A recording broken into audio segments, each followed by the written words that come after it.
Hi, I'm Pattu from freefincal. Today, let's take a look at the new NFO from Axis AMC, Axis Global Equity Alpha Fund of Fund.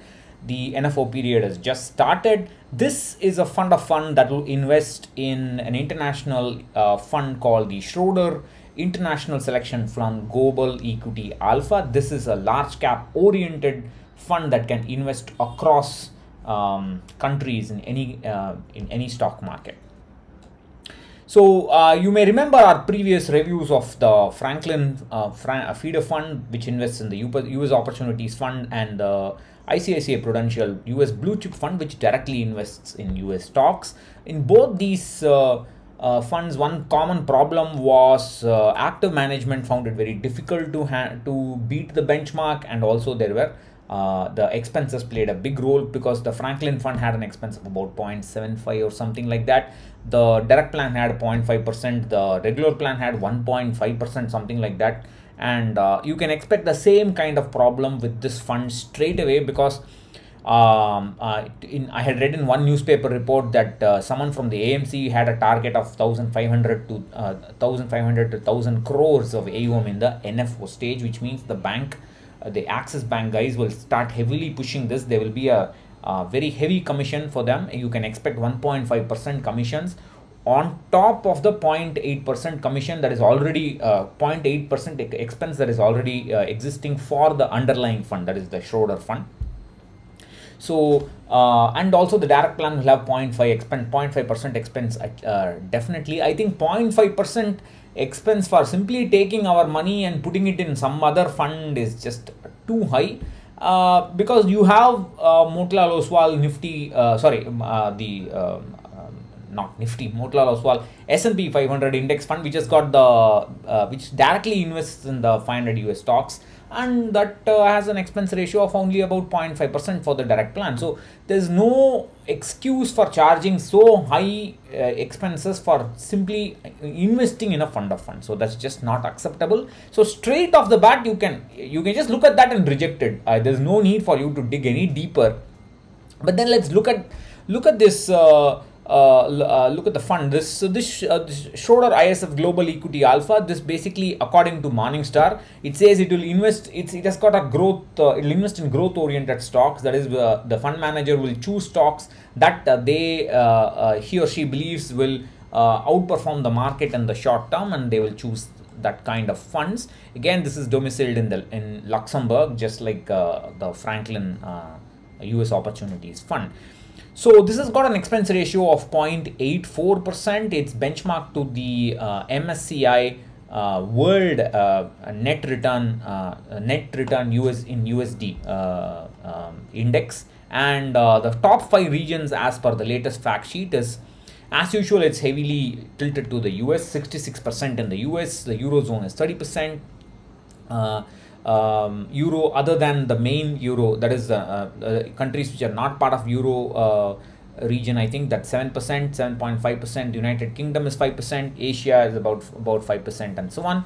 If you look at the top stocks, again, it will look like just like any S&P 500 or Nasdaq index, similar in it, more or less identical composition, I would think. Microsoft, Alpha, Visa, Amazon, Adobe, Facebook, Apple is missing, I think, and so more or less similar stocks.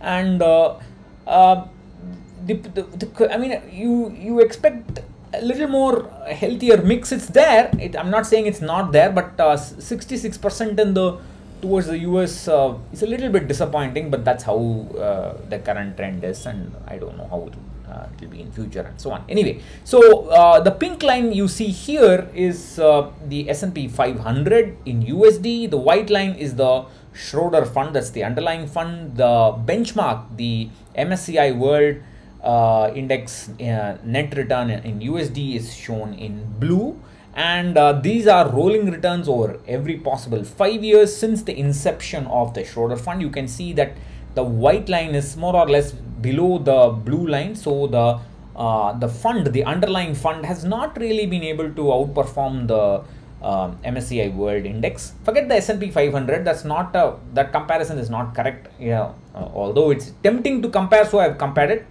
but technically you should not do that comparison. And again, you can see for the last 5 years or so, typically the US market has been, they've been driving, they've been moving forward, and they have influenced other stock markets as well and other indices as well, which so other funds and indices which have got dominant exposure in US stocks. Therefore, so that's what you see here in the latter part of this curve.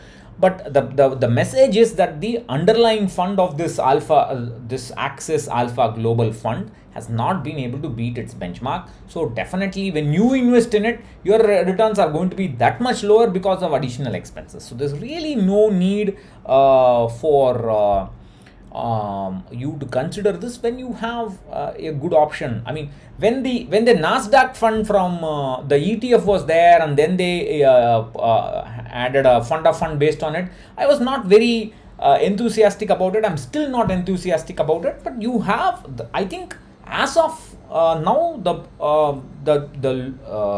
low cost reasonable option to invest in the US market is S&P 500 from index fund from Motilal Oswal. Of course, what I would ideally prefer is a